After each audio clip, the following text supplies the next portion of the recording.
First thing, we'll start with the Pledge of Allegiance. They'll tell you if you're not. I pledge allegiance to the To the flag flag of the United States of America and to the republic for which it stands, one nation, under God, indivisible, with liberty and justice for all. Supervisor Powers. O Creator of all things, lover of all humankind, where glory fills the whole creation and whose presence we find wherever we go. Preserve those who travel, especially by air, and who visit us for EAA. Surround them with your loving care, protect them from every danger, and bring them in safety to their journey's end. Amen. Amen.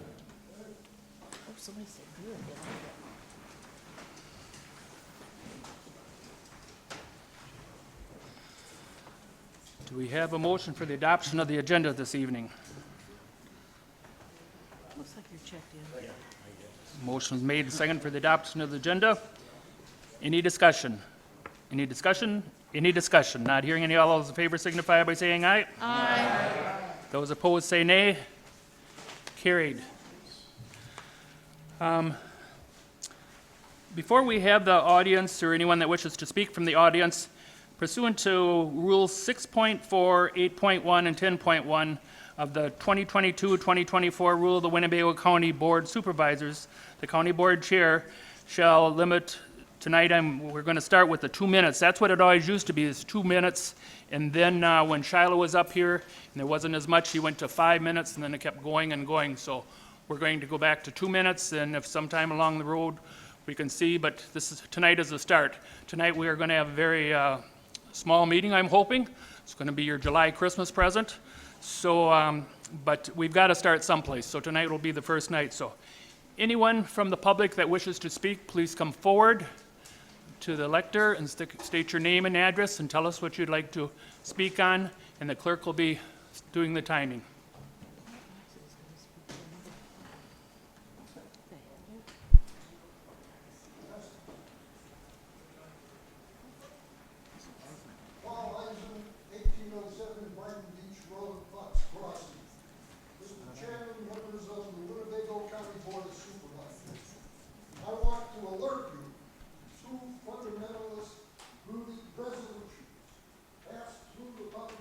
Committee last Monday and headed to the county board for our August meeting. The Bill of Rights under our Constitution is not broken. Please don't fix it. Sponsoring Winnebago County Supervisors want the Winnebago County Board of Supervisors to make Winnebago County a sanctuary for First and Second Amendment rights. When the coronavirus pandemic called upon measures to protect public health, such as health officer orders and mask orders, fundamentalist patriots rejected them. This fundamentalist thinking has led to this effort to make Winnebago County a First Amendment sanctuary. This brings me to the Second Amendment. Winnebago County Sheriff has testified before the Judiciary and Public Safety Committee that he will enforce all local, state, and federal laws as he has sworn to do. Why does this fundamentalist concept insist upon designating background checks, firearm owner ID requirements, and red flag laws unconstitutional? Legislative powers of the Winnebago County Board do not extend to declaring acts unconstitutional. That is the function of judicial review. Visit the video stream of the July 11th Public Safety Committee debate and public comments, and ask the county clerk for a copy of each resolution. Is there anyone else wishing to speak before the public, before the board tonight? Anyone else in the public wish to speak for the board tonight? One last time. Anyone else wish to speak to the board tonight? Not seeing any. We'll call that part.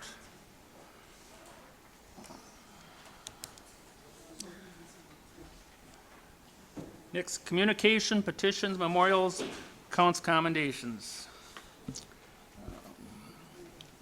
Julie?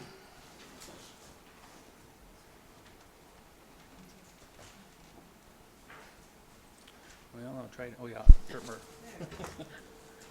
Okay, we have 3 thank you notes from scholarship winners. From Emily Cole, dear members of the Winnebago County Board, thank you so much for selecting me as one of the recipients of your scholarship. I am incredibly grateful that I was selected and that the board values education immensely to offer scholarships. I am so excited to attend UW-Madison undecided this fall. The scholarship will be a helpful part in paying for my education. Thank you again for supporting students like me. Sincerely, Emily Cole. The next one is from Nolan Kubiak. Dear Mr. Egan, I am writing today to thank you and the Winnebago County Board for awarding me one of your scholarships. I was fortunate to be able to grow up in this amazing community. So to receive a scholarship from the people who have such a large impact on it means so much to me. The money you have awarded me will help me pay my tuition at Vassar College, a liberal arts school in Poughkeepsie, New York. Okay. I also appreciate the book that you sent me. I can't wait to learn more about the history of our great county. I am sorry I wasn't able to attend the meeting you held for scholarship recipients, but I truly appreciate your generosity nonetheless. Thanks again. Sincerely, Nolan Kubiak. And then the last one is from Logan Pinkerton. Dear County Board, I am honored to receive this scholarship. I will be using it for college at Michigan Tech University, where I will be studying construction management. Thanks again. Sincerely, Logan Pinkerton. And then we have 3 petitions for zoning amendments. The first one is from Ryan Cook in the towns of Amro and Winneconne, rezoning from R1 rural residential to A2 general agriculture. The second one from Joseph Norris in the town of Black Wolf, rezoning from A2 general agriculture to R1 rural residential. And the third one from Danielle Gabbard and Jeffrey Wiekert, town of Neenah, rezoning from B3 and R1 general business and rural residential to A2 general agriculture. And that's it for tonight. Thank you. Reports from committees, commissions, and boards. Supervisor Gabbard. Just a reminder, the EAA, which is a pretty special event for Oshkosh and Winnebago County, begins on July 25th through the 31st. Already there's a lot of hustle and bustle out at the airport. And again, to remind you, it brings in $170 million of economic impact. Thank you. Supervisor Norton. Thank you, Mr. Chairman. I just want to highlight one agenda item at next Tuesday's Parks Committee meeting. The agenda item will be discussion and possible action on access to Lake Benamor, brought against the town of Oshkosh. I know a few of my supervisors have been concerned about this, and so if you want to come, that's when we'll be taking up the issue next week, Tuesday at 3:30 at the Coggin Building. And just since I have a few seconds left, I want to thank Supervisors Borchert and Harrison who came on our tour. I think they got kind of educational about the different parks projects, and the Parks Department is a lot more than just Sunnyview Expo Center and the community park. So I want to thank them for coming. So I could say Parks Committee next Tuesday, 26th, 3:30 p.m. at the Coggin Building. Thank you. Supervisor Defferding. Thank you, Mr. Chair. Just a final reminder, I'm going to be leaving for the National Counties Association's annual conference tomorrow. My plane leaves early tomorrow morning. I did have Sue Ertmer forward you all the resolutions that the Justice and Public Safety Committee is going to be working on and voting on Thursday, which will start at 9 a.m. So if anyone wants to catch me after the meeting and discuss with me any of the resolutions, by all means, please do. Also, the Wisconsin Counties Association's Judicial and Public Safety Committee met a couple of weeks ago in Stevens Point. Both Supervisor Powers and me are on that committee. And there was one particular resolution on there that's going to be referred over to the Board of Directors to work through a little bit more. And that was a funding mechanism for the state to fund both rural and police emergency services for in rural areas. That may be something that will be put on the agenda for the Wisconsin Counties Association's annual conference this upcoming September. So keep an eye out for it. That's September 18th through the 20th at the Kalahari Resort. Thank you. That's all I have. Thank you. Supervisor Bender. I'd just like to remind the county board that the Winnebago County Fair starts August 3rd through the 7th. If you buy your tickets in advance, you can get them for $12. Otherwise, they're $15 at the door. Hope to see you there. Thank you. Supervisor Nussbaum. Thank you, Mr. Chairman. I just want to report that Winnebago County's portion of the AdvoCap funding is increasing to $45,000, and the East Wisconsin Counties Railroad Consortium is increasing to $30,000. Thank you. Supervisor Norton. Nothing? Okay. That's all that there is. Okay, approval of the June 21st, 2022 regular session board proceedings. Motion made and seconded. Any discussion? Supervisor Nussbaum. Thank you, Mr. Chairman. There's a typo on page 44. It says motion by Supervisor Cox, seconded by Supervisor Nussbaum to amend. That was actually Supervisor Bender that that's second that. Down towards the bottom of 44.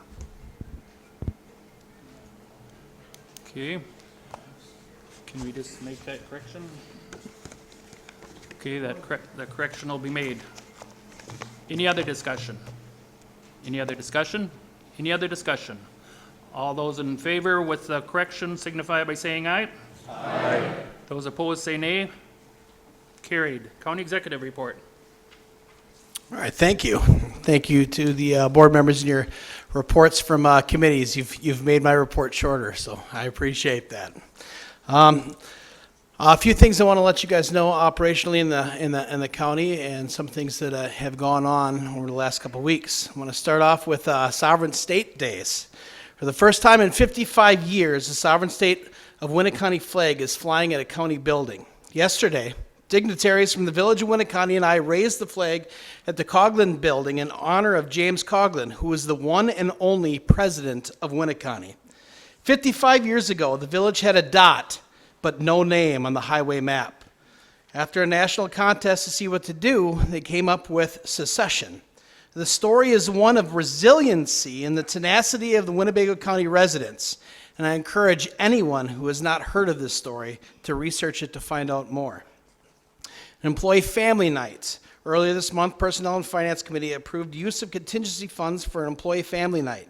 You should have received an invitation on your desk today and can return your RSVP to me or Clerk Ertmer's office. You can also email me. We are asking department heads to donate raffle baskets and volunteer at the event, which is Wednesday, August 24th at 4:30 p.m. at Sunnyview. I would encourage any county board member who are able to volunteer. We will be raising funds for the county's United Ways. The event is being planned by an employee work group. Any county board member looking to get more involved should reach out to my office. Budget update. The executive budget process is underway. We have given departments the budget target of zero levy increase for 2023 with some adjustments. This is not a total spending zero increase. Other revenues and corresponding expenses may increase. I've asked departments to figure out their absolute essentials for next year's budget while finding room for a 4% wage increase. If the department can meet its target, it will receive a much lower level of scrutiny from me during the process. Most of our citizens have had to find more than 4% this year in their own budgets. We can do the same. Anything above and beyond a zero levy increase essential will be listed in a separate request form. When we find out what our net new construction amount is in August, we will then prioritize all those requests and fill what we can. This will be done in a one county, one budget approach instead of department by department as we have in years past. Shortly after those decisions are made, the executive budget will be brought to the committee level. Then it will be the board's duty to look at the executive budget and discuss the merits of what is proposed. There will be a full budget hearing where questions can be asked as we go through each department's budget. After discussions, you will be able to bring forward any of your own amendments that you wish to be considered. There is a looming forecast on the horizon. Winnebago County is bound by levy limits tied to net new construction. Historically, that has been between 1% and 2% per year. With pressure from inflation and the labor market, 2% or less growth per year is not a sustainable model. We will have to make long-term decisions for the future of Winnebago County. We will need to set priorities and determine what our role is to the people we serve. Wage study. The wage study is underway. We have contracted with McGrath Human Resource Group to facilitate the study. We needed to wait for the labor market to level off enough so that the wage study would still be valid when the time for action came.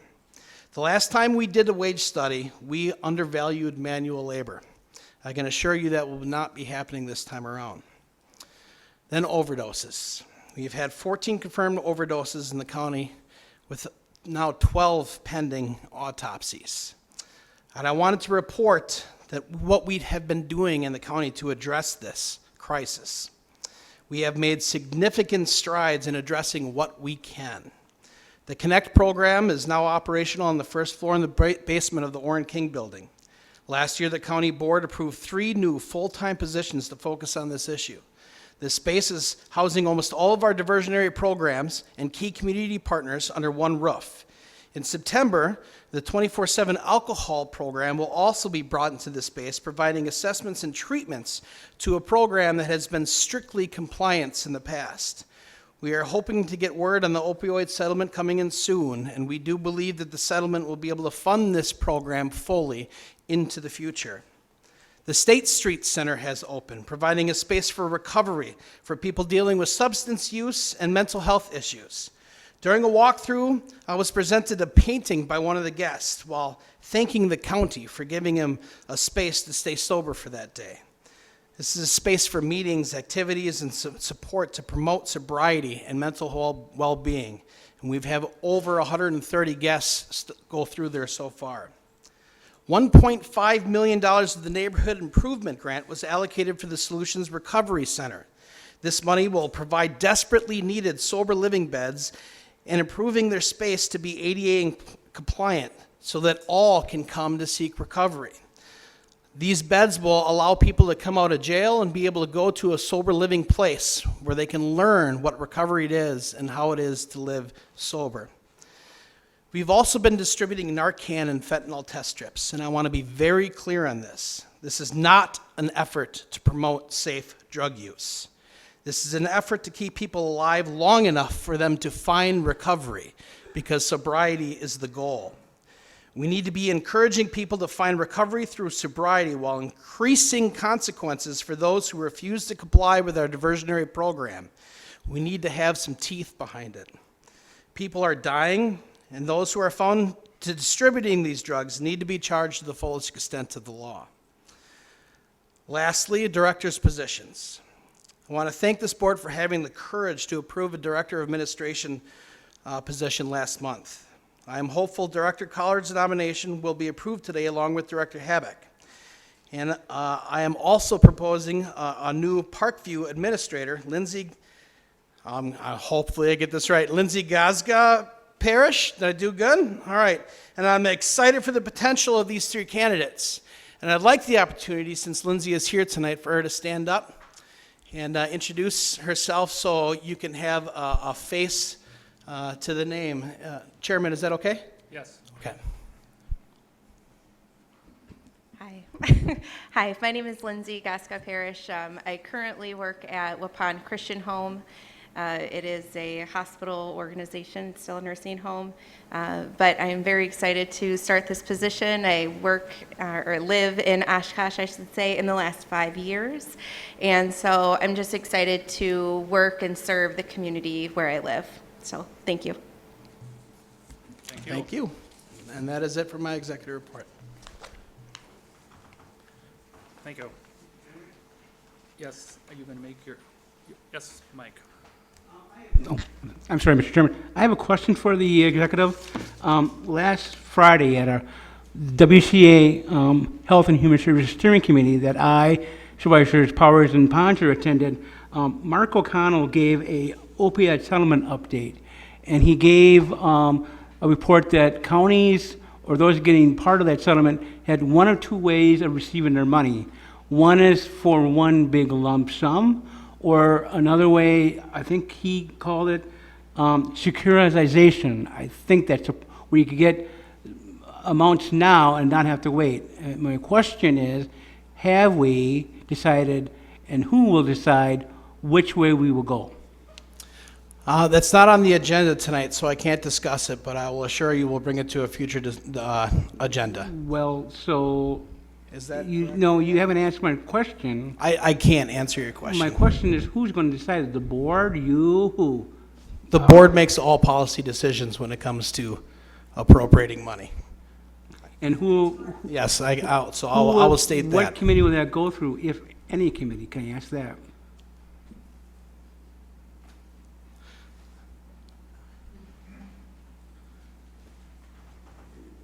You can ask it, Supervisor Norton, but I would say it's premature. At this point, based on what you're saying, we could think of judiciary, but I'm not going to talk out of hand until I have the specifics. Okay, I'm just curious because I know this was brought forth when we get the county support was coming through the Human Service Department, and I believe whatever money we get has to go through those opiate or those, has to go through those operations and activities and programs that are operated by the Human Service Department. I'm just asking that. I understand. I would just tell you, these are hypotheticals. I know. And once we have it, we'll certainly address it, Well, as County that's Executive Daniel said. better than the first answer I got. Thank you, Mary Ann Miller. Thank you. Supervisor Bender. I had a couple questions. I had a couple citizens call me about the public library reimbursement, and one of them was concerned that the Menasha Public Library was going to be cut up to 17%. Can you comment on that? Is that any truth to that, or, you know? I can't comment on that because it's not on the agenda. We have to be very careful if we are going to talk about any position that we're going to, or any discussion that's going to take place here. We have to alert the public so they're aware of the discussion. So I'm fully willing to discuss that with you offline, or if we bring it onto an agenda, I'd be fully willing to discuss that and do a presentation on that. Yeah, I asked you at the town association. Yep. You said that you didn't know nothing about it, but yet they received. I do have an answer now. They I've- received emails from Yep. that. I So apologize for not getting apparently, back. Ethan must be running the county then, because Ethan sent the emails and you didn't know nothing about it. I'm not going that to night. sit here and allow this right now, by the way. We need to have agendas. There's a reason we have agendas, so that we follow agendas so the public's aware of that. I'd appreciate it then when I ask you to get a truthful answer, please. Sure, I will. Thank you. Supervisor Gustafson. Thank you, Mr. Chairman. Mr. County Executive, question for you here. Based off of the potential passing of Mike Collard as the Director of Administration, I'm kind of curious because he's currently the Acting Director of Finance. Was there some sort of plan to fill that kind of position as well at this time, or will he continue to carry out those duties in that capacity as well? He will, am I allowed to talk about that? I want to give you an answer. I just want to make sure that I'm not getting any of us into an open records violation. On the agenda is referenced. It's on there. Okay, perfect. Thank you, Marianne. All right, so I did not want to be premature. I will never count chickens before they hatch. So I'm waiting to see if the appointment of Director Collard goes through. He will then be the Director of Administration and serving as the interim finance director or finance director at the same time. But once Mr. Collard is approved, then it gives us the ability to look at some of these applications we've had with finance director that haven't exactly had the experience needed for somebody to come and stand alone on that island. So they'll have some supervision above them. So as soon as this passes tonight, we will absolutely be continuing that search, and he will not be in that position for long. Thank you very much. Yep, thank you. Thank you. Supervisor Flom. Thank you, Mr. Chairman. Quick question for the county executive about appointments to committees, commissions, and boards. When citizens apply for these, and when they're appointed to these, and I've looked myself on the county website, and if I'm wrong, please correct me, I can't find a description of how often they need to come to meetings, how long the meetings are going to be, what exactly they're going to be doing, and what they're going to be discussing. So my point is that it's a little bit difficult to get people involved when they don't really know what they're getting into. Can you kind of touch on that, and do you have a plan to kind of rectify that for position openings in the future? Yes, I agree very much so. I've given the direction for a program to even help me track some of the appointments that come up. One of them on here tonight is the Land Records Council. The director, Bougie, was the one that made me aware that this is an appointment I had to make. We have no flow chart or spreadsheet really to keep that in line, but we're working on it because some of them are very tricky. Some of them have very specifics on who that person has to be, whether it be a demographic region that they live in or the health board. We need to have a physician or a nurse, I believe, or the ADRC board that's even more specific as far as who you have to appoint, because you need a certain representation on each of these boards. And I want to follow that to a T. So duly noted, is that all right? We are working on it. I share your same frustrations. Thank you. You're welcome. Supervisor Nichols. Thank you, Chair.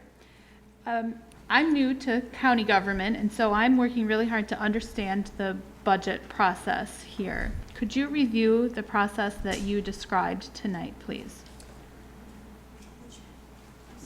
I'm not sure if I can discuss that again. She wanted the budget thing. Can I just hand her my notes here? Yeah, or you can just Read that summarize again? what you just said. Yeah. Would you like me to read it again? Please. Okay, sure. The executive process is underway. Is it all right if I skim a little bit here? All right, thank you, Chairman. We've given our departments a budget target of 0 levy increase in 2023 with some adjustments. Last year's budget didn't have the $3 an hour for a sheriff, so we included that in this year's budget, so that's where he starts. Again, this is not a spending total of 0. If they can find extra revenue to cover some of the things, they're allowed to do that. It's just levy 0. I'm asking them to find me that 0 levy number with a 4% wage increase.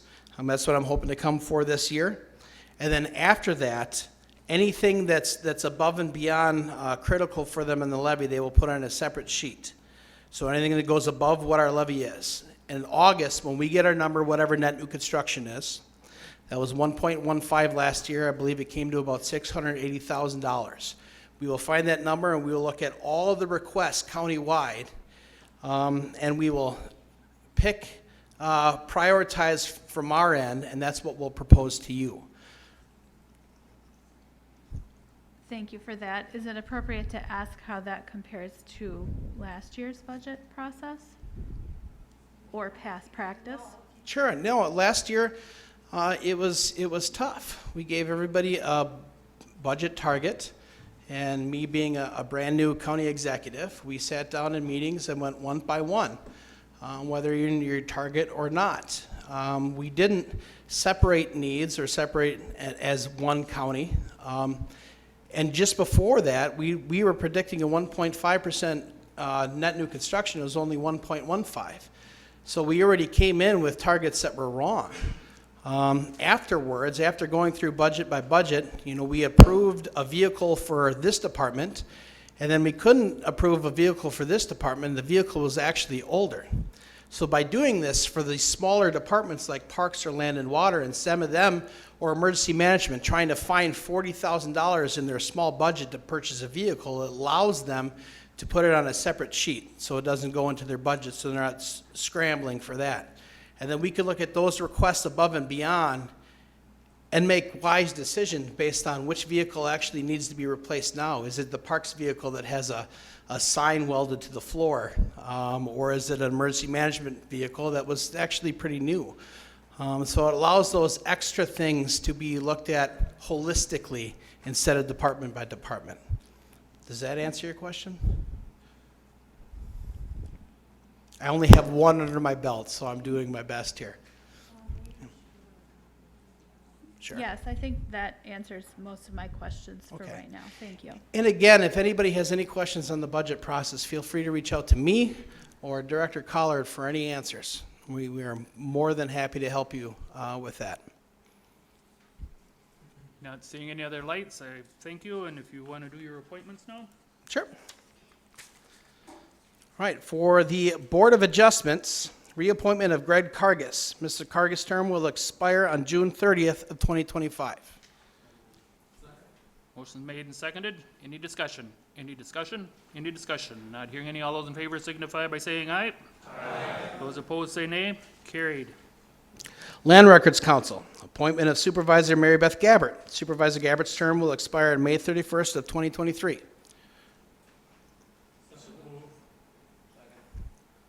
Motion made and seconded. Any discussion? Any discussion? Any discussion? Not hearing any. All those in favor signify by saying aye. Aye. Those opposed say nay. Carried. All right, Human Resources Director, Mark Hobick, who is also here today.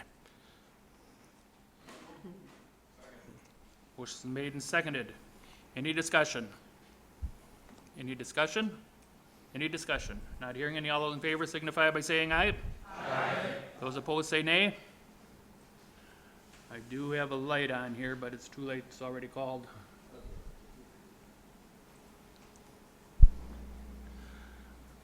All right, Director of Administration, Michael Collard. Motion's made and seconded. Any discussion? Any discussion? Any discussion? Not hearing any discussion. All those in favor signify by saying aye. Aye. Those opposed say nay. Carried. Nay. One nay. All right, last but not least, Parkview Administrator, Lindsay Gazga Parrish. Heard a motion made and seconded. Any discussion? Any discussion? Any discussion? Not hearing any. All those in favor signify by saying aye. Aye. Those opposed say nay. Carried. Thank you very much. Congratulations to all of you. Okay, I just have a few things tonight. First off, Supervisor Peschel has been asked to be excused, so that's the only one that I had. One thing I have to bring up, and I've told some of you, so it's as much my fault as whatever, as far as money, like say if you go to more than like one meeting and then you go to another one and you can't claim them all, you can't claim 2, 3 in a day. The most you can claim in a day is $75. I'm not blaming anybody because I told some of you go ahead because you're at one and then you went at night. The most you can claim in a day is $75. So the other big thing is ARPA funds. We just got a notice from Mr. Collard here that the rest of the $33 million plus has come in now, so we have our full funds. We did have our first meeting this last week of the committee. It went pretty well with all we got resolved. I'm not exactly sure, but we got to start at it anyways. What we're going to do is, of course, there's a lot of different ideas, but what we're going to do for the county-wise, we've instructed our county executive and possibly his staff or whatever to go out and see what is actually needed for the county. And once we get that figured out on what we want to go ahead and bring to the county and then come to the board with it, then we'll go ahead and see how much money is left and then where is it going to go from there. What is it going to go to some other 501(c)(3)s? Is it going to go to some, villages or cities or towns, or where is it going to go to? But I said the first thing that I thought we should do is go ahead and get that on how much is going to be done here in the county.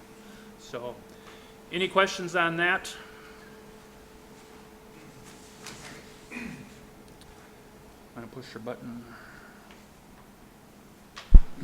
Thank you, Mr. Chairman. If we have requests for the ARPA funding, should we just come to the meeting, or county executive, how would you like us to handle that? You can come to the meeting, but we have not even decided that yet. We're waiting to see how much money there's even going to be out there to even give out after that. Thank you. Supervisor Norton. Kind of same lines as Supervisor Darling. Could you possibly think about maybe at the proper time, maybe getting the involvement in each one of the committees? Because I'm on a couple of committees. I think we would have some requests or possible requests. So I know you haven't decided that, but I'd ask that request that maybe you at some time ask the committees of their input. Thank you. I'm sure they would, and that's why I said, first off, we want to see is how much money we actually think the county itself should go, and then we can go from there. I know some of the other county supervisors were there. They had a couple in mind, and he was just there to find out how it was done, but there is nothing down exactly on how it's going to be done. So, the other thing is, I went ahead and okayed out of my budget $1,000 for that little guy that's sitting there, that owl. So that's what you're looking at, it's $1,000 for that, for these, viewing of these meetings and that taping and that.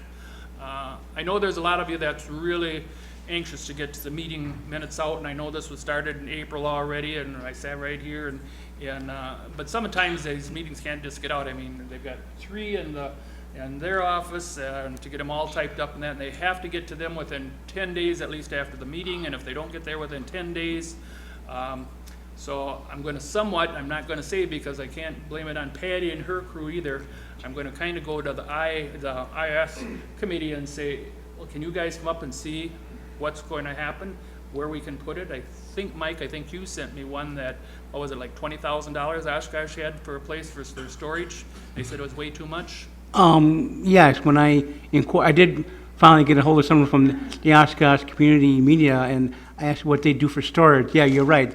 They instead of buying the $20,000 serverware, they've gone to the cloud and for storage. So that's a whole lot cheaper. So I guess I'm going to ask the IAS to go ahead, start studying it, and see where you can go. Not just the staff, I'm asking the committee that's in there to start and come up with some ways and that, and then we'll have to go from there and see how it can, because I know these girls, I'm going to say, and the guys too that are in there, they're trying the best that they can on both committees, but it's just, they only got so many hours in a day, and they only got their other jobs that they got to get done in a day, for whether it be just us or the other spots in the county. So they're trying, though, because I've also talked to the county executive, I talked to the girls in the clerk's office, I've talked to the IAS, I've talked to them, and so just like all of you, I guess we're just going to have to be a little bit patient, but they're working at it. I can promise you they're working at it. So I really don't have anything else tonight that I'm going to bore you on. So the next thing I'm going to do is call on Sheriff John Motz. There's a piece of paper on each one of your desks, I do believe. Yes, you can start the timer, because this isn't going to take long. Good evening. So the reason that this came up is that we there have been issues throughout the state with public meetings that have turned into some civil disturbance. And this actually happened with Oshkosh School Board back during the masking. They weren't able to actually hold a meeting due to disruption. So this is no intention to violate anybody's First Amendment right to speak. Certainly you have the right to do that, but it has to be within the parameters of the board rules and what the board chairman deems to be appropriate, and that's what this is all about. It's just a response to that. Captain Greg Cianciolo is a patrol captain. He and Lieutenant Rice are the ones that put this plan together. I will tell you, though, that best laid plans are just that. So if something happens, just follow the instructions. We'll get you safely somewhere and take care of the disruption, and then resume the meeting. And I'll have Greg speak to the specifics. Good evening. Like the sheriff mentioned, the most important takeaway for you guys is if there is a disruption of the meeting that requires the sheriff's office to intervene, just follow our directions. We'll guide you through what needs to be done. Our hope, of course, would be that you can conduct all of your business with minimal disruption, but if we do have to intervene and either remove somebody from the room or take law enforcement action, depending on the scope of the disturbance is going to really tell us how we're going to handle that. We'll do a threat assessment and determine if we can keep everybody in the room and just remove the problem, or if it's a large enough disturbance, we may have to evacuate the room. And if that is the case, we'll guide you through that process and make sure we're taking you guys all somewhere safe where we can make sure we keep you safe and secure. We'll take any questions that you may have, but again, just be flexible. This could, this could just be removing you down to the third floor. It could be removing you from the building. There's a way to get from this building over to the Oshkosh Police Department without going outside. I don't foresee that, but I will, will say we're in a very interesting time in our country, and divisiveness is growing, and we can do our part by sticking to county business. That's my advice. We practice and protect democracy every day, so I guarantee you that we will continue to do that regardless of your resolution. So please just be cognizant of that. It's something that it's my oath of office, and I take it very seriously, and we'll continue to do that. Okay? Yeah. Any questions? The sheriff or the officers? Supervisor Stafford. Thank you. Two questions. First is, this is just for county board meetings. Would this also be the directive for a committee meeting? It could be a directive for a committee meeting. Obviously, it changes the venue, but it's still the same process. We will look at agendas, and if there are items on the agenda that we believe could create this type of issue, we will make sure we're staffed accordingly. Okay. And then the other one I was going to throw out, I know that I've heard from some supervisors, especially here, when it's late at night, when we have like a really late meeting, that goes beyond midnight, for example, and you go to the parking lot, it's a little dark. Are there any considerations to security of supervisors late at night or when there is an event after the meeting is done? Not specifically in this plan, but obviously, if we have agenda items that create that kind of controversy, we will take care of also exiting the building, getting into your cars if that's an issue. But again, you control a lot of this. Right. Thank you. Supervisor Dowling. Thank you, Mr. Chairman. I wanted to echo Supervisor Stafford's point about the late at night parking lot situation. And then my only other comment was that I appreciate all this being so thorough and put together very well. My only concern right now is that it is now public record of what the plan is. Yeah, and it's really common sense. Sure. What we're doing, so it's be very easy to figure out what we're going to do. So we want to make sure you're educated, but again, the best laid plans. Pay attention to what's happening, and we will take care of your safety. Wonderful. Thank you. You're welcome. Supervisor Buck. Thank you, Mr. Chairman. Sheriff Motz, where's this coming from? I guess, is this coming from the committee, or is this something nationally? I guess, where's the origin of this coming from? It's really a national trend, and it's something we have seen. It's something we've talked about at Badger Sheriffs. It's a collection of the 72 sheriffs in the state who are experiencing some of the same things. We took some of their ideas, we added our own, made sure that it fit our accreditation process, and that's where it's coming from. It's being prepared. Obviously, I didn't experience this 12 years ago when I first became sheriff because things were different. Things are different now, and we'll get through this bump in the road, but it's going to take all of us to work together. Yep, appreciate the effort. And then just one final question. During, the last few years, large influx of emails and whatnot, and, some of them I guess I would consider to be threatening comments like, I know where you live, I'm watching you, and stuff like that. And those are things that I just kind of blew off. But are those, comments that should be reported to you and your department? Certainly, if you feel as though you're being threatened, we would work with the DA's office to determine if there'd be criminal charges that would come from it. A comment like, you'll get what's coming to you is so vague, that could be that you're going to be defeated in the next election. I get comments too that aren't not so flattering. But It's part of what we do when we hold public office. Thank you very much. Anyone else? I thank you very much for Thank you. doing this for us.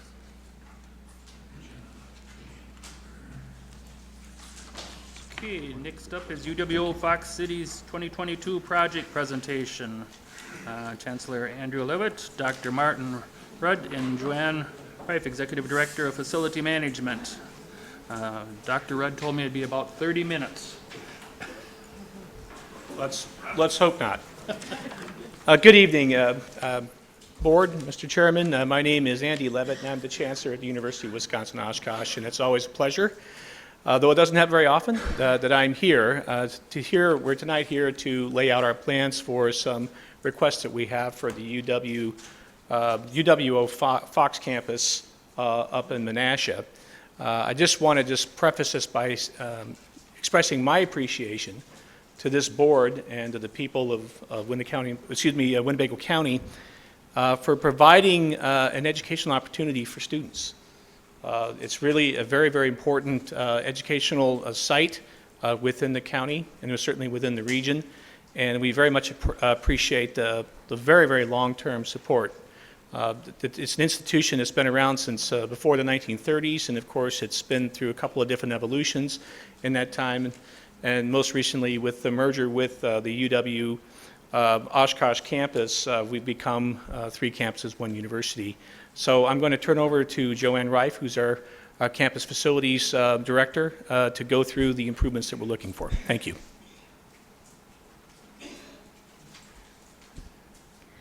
Thank you, Andy, and thank you for having us. This is part of the process that we go through for all of our capital projects as we submit them to and through Winnebago County. We do our initial presentation to the county board, and then we bring our projects forward to both the property and facilities committees and personnel and finance.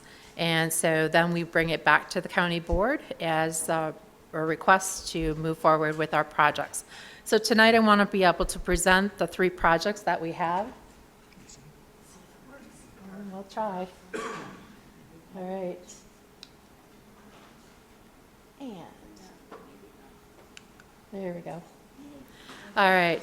So the first project that we are looking to advance as part of our 2022 capital projects, and yes, it is 2022 projects, we're looking to do the feasibility study, the design and engineering for the Barlow Planetarium.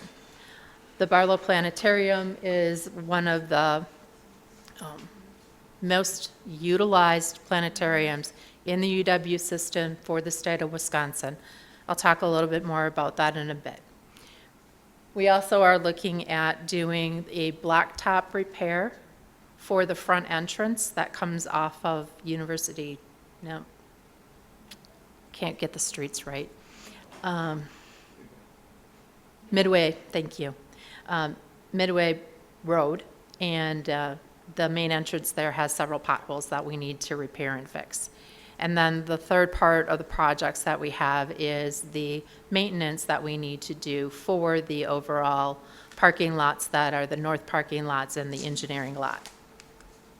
So the Barlow Planetarium is a standalone planetarium. It is one of only a few of those standalone planetariums in the United States.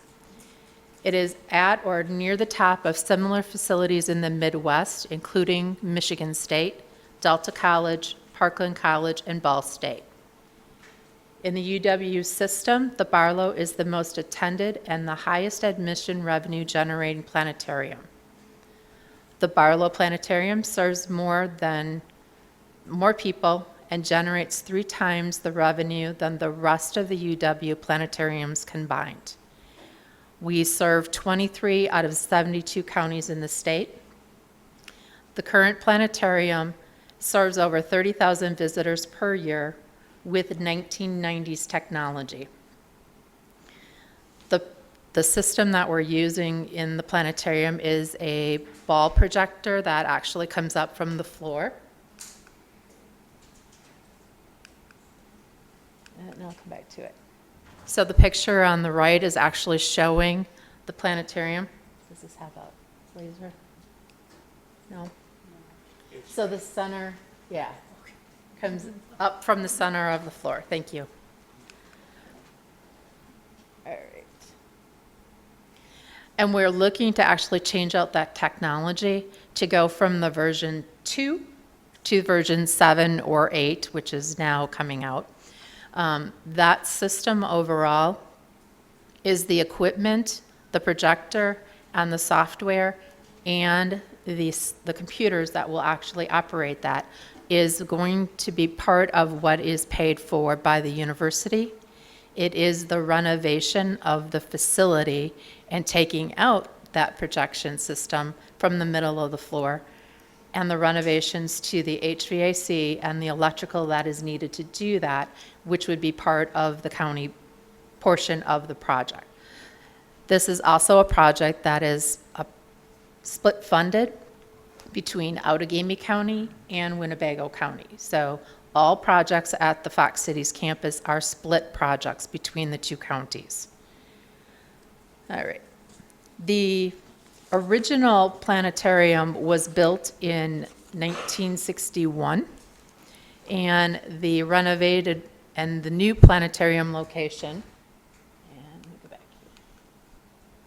So you can see in the background here, yeah, I'm short, but I'm there. Back here is the original planetarium. This is the 1988 constructed planetarium. So since that technology was put in at that time, we're well past its useful life overall. That current planetarium also has its entryway into the main lobby of the campus. As you can see, the queuing lines to both enter and then the exit pathway are the same point within the building. We would like to take some of the space that's currently there and convert it into a light locked entryway that we would have for the facility. So that is what we're looking to do with the planetarium project. By taking the projection system out of the center, it allows us to add additional seating in, and we anticipate that we would be able to double the amount of visitors that we have to the site, because the newest projection system also allows us to be able to provide a lot of information for all of the STEM type programs. The documentation that you can get with the new software allows you to actually show different kinds of data projected all across the world. So this is a great opportunity to use a new IMAX type space to be able to create that. Our past director did pass away in the last year, and we have now hired a new program director who is joining us. She will actually start on August 8th, and that will be Dr. Terry G. So she's coming from BYU to join us in order to help run this program overall. Just a little bit on what we're doing with that program, and you'll hear more about it when it comes back, hopefully, to this board. If I could make just 2 quick points. The UWO Fox Cities campus is ground zero when it comes to science education. Those customers that we're talking about are school children. Buses and buses of school children from all over the region come to that planetarium for a really terrific experience. And this is what all we want to do is we want to upgrade it to the point that of course it stays current, stays modern, but it's a huge education tool for lots of school kids in this region. On the Oshkosh campus, we deferred putting in a planetarium. Many of you may remember the Buckstaff planetarium on the campus. That's actually a science classroom. It's no longer a planetarium because the planetarium moved up to the Fox Cities once we acquired that campus. Thank you, Chancellor. All right, moving on to our second project, just kind of giving you the overview of where the campus sits. We are talking about the parking lot for the engineering building, which is on the northeast corner there. northwest corner, of the plan. That engineering parking lot and the north lot there, and I'll get closer views of these, as well as the entry off of Midway. So the two projects that we want to do, the first project is the entryway, which we have had conversations with both of the highway departments in both Outagamie County and Winnebago County, and had discussions with them about what the scope of the projects would be, had them look at it. We have come to the agreement that the entryway does need to be milled, repaved, and striped because of the potholes that are there. And then the second project, which is the maintenance of the parking lot in the north and the engineering lot, will need to just have seal coating, striping, and we would do crack filling first. So those are the projects that we have for the 2022 capital projects at the UW Oshkosh Fox Cities campus. Any questions? Supervisor Fari. Thank you, Mr. Chairman, and thank you for your presentation. Do you happen to have any estimated cost for these projects? I do. The feasibility study portion for the Barlow Planetarium is estimated at $12,360. The cost for the construction that we would be asking for the counties combined would be $155,000. I did not provide the cost for the projection system, but I do know that when we looked at the projection system and putting it into the Buck Staff Planetarium on the Oshkosh campus 6 years ago, it was $1.4 million. And that's without the renovation. So I think that would be a great investment. On the entryway into the campus overall, that milling process and repaving would be $80,000. And the maintenance care is $43,070. As I said, those numbers are split between the two counties. Thank you. Welcome. Supervisor Flom. Thank you, Mr. Chairman, and thank you, Chancellor Levitt, for being here as well, and Ms. Reif. I have a question about, well, I actually have two questions.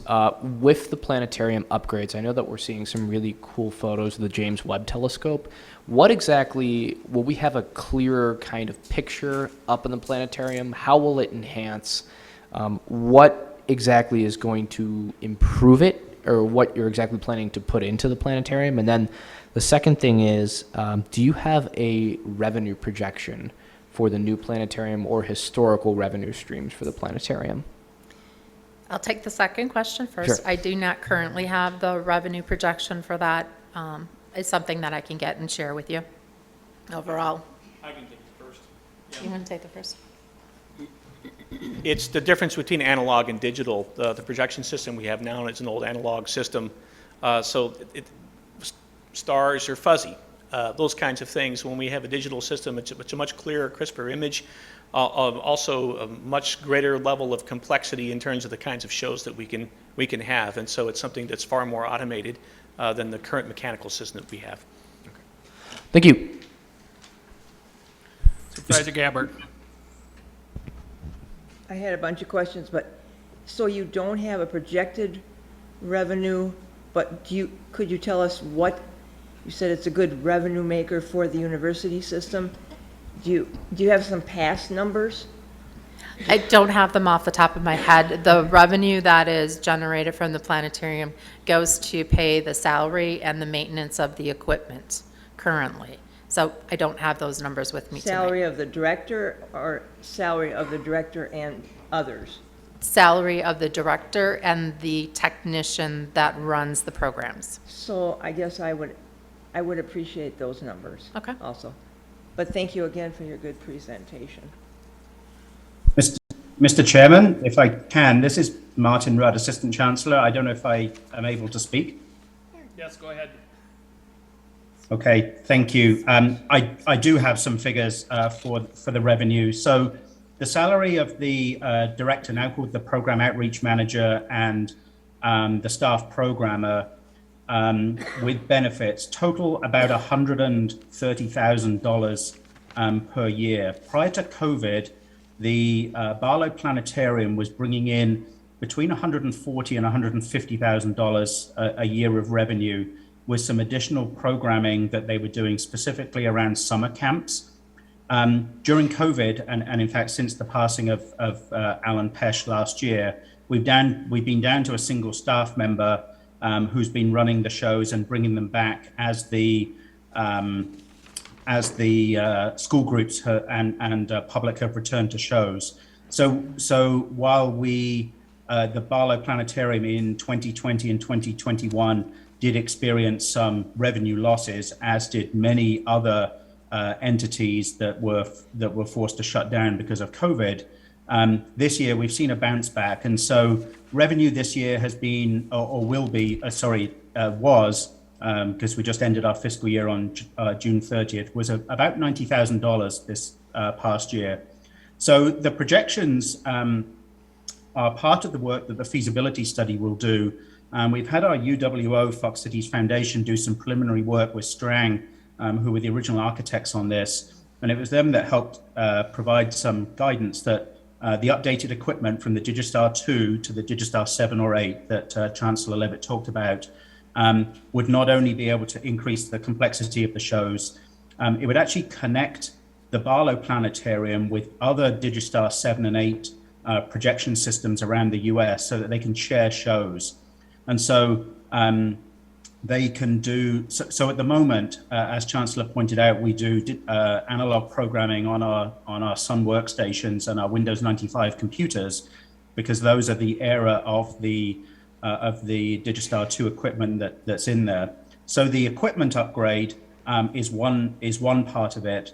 The renovation to hold that equipment is what is being requested here, as Joanne had explained. The Digistar 7 projector or 8 projector sits in a very different part of the planetarium than does the Digistar 2. So instead of having a center-mounted projector that goes onto the dome, it's a side-mounted projector that projects onto the dome. And so as a result, we can change the seating configuration and actually put in more seats into the Barlow. And so that's one of the plans is to increase revenue from the approximately $150,000 is we can simply have more seats in there. I hope that helps answer your question, but we will follow up with some more exact revenue figures with the supervisor that asked that question. Thank you. Supervisor Astorio. Thank you, Mr. Chairman. May I ask, what is the rough amount of all the other projects that we saw on the tour they must not be the capital? A lot of the projects that you saw on the tour that the supervisors joined us with were projects that are future projects, and they will be coming forward on the capital request as part of the budget process. I don't have those numbers for the 2023 through 2027 projects with me tonight, but we can share that when we submit it as part of the county budget process. So no, okay, so no guess as to how much that would be off the top of your head, just overall? I don't, because it's really dependent upon which annual budget we were requesting the projects in. Okay. And if I may ask another quick question. So it would be about $700,000 for our side, the Winnebago County side of the technology and doing the math on the other things. I'm just wondering, are we only serving, you said 23 out of 72 counties, is that correct? The Barlow currently is serving 23 out of the 72 counties because that's part of the Northeast Wisconsin region. Okay, thank you. Our finance director could answer something. I have the capital improvement plan for 2022 through 2026. So it's a slightly different 5-year period, but there's about $1.5 million on the list for this year, 2022, not all of which has been approved. But the total for 2022 through 2026 on our plan, which is of course subject to change every year, is $7,367,000 approximately. Thank you. Thank you. Mr. Chairman, if I can respond to the supervisor that asked the question about the counties that are served, and just make a correction about the project as well. Okay. Thank you for the question about the counties that are served. You may think, well, why are we not serving all 72 counties? Well, the main reason is that the school groups are bringing in children on school buses for transportation. So we have groups come from as far away as Waukesha and Antigo and Stevens Point for trips, but certainly not statewide, just because of the long bus travel that they would have to do to come to the planetarium. So in fact, the Barlow has an amazingly large reach across the Northeast Wisconsin area, across New North and beyond, to bring in to bring in school groups. And just a correction, so that it's clear and on the record, that the UWO Fox Cities is not asking for the equipment to be funded by the counties, the projector and the computers. Those are not part of what the counties fund as part of the 1970 MOU agreement that the Board of Regents of the UW system has with the counties. The requests that we bring to you are for capital items, and so this is for the reconstruction and the renovation of the Barlow Planetarium and the associated lobby area. Thank you. Supervisor Bender. Just a comment that the revenue part of the campus, we don't really get any revenue from that campus other than the parking lot for the maintenance. We have a $50 parking fee that the students pay, and that takes care of parking lot maintenance. But we're not going to make any money on the cafeteria. That, you know, they pay tuition. We don't get any of the money for tuition.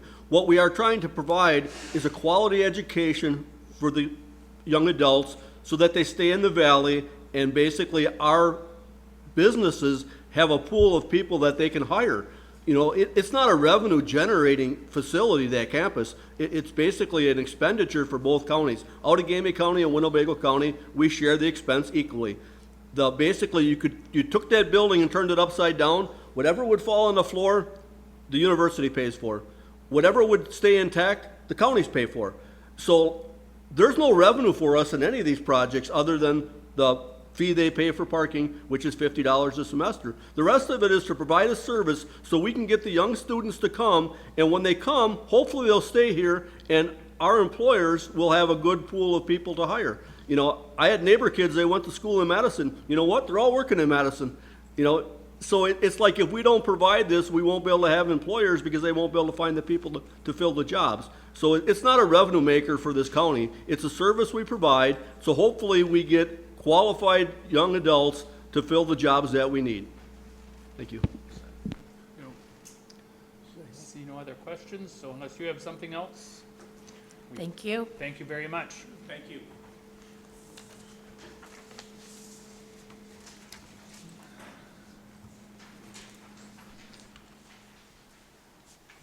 Resolution number 83-07, 2022, approved ground lease between Winds as Eagles Missions Air Service, Inc. and Winnebago County.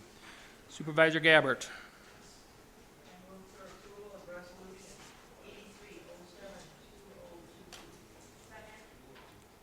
Motion is made and seconded. Any discussion? Any discussion? Any discussion? Not hearing any discussion. All those in favor signify by saying aye. Aye. Those opposed say nay. I'm open for adjournment. I'll second that. Motion made and seconded to adjourn. All those in favor signify by saying aye. Aye. Those opposed say nay. We're adjourned.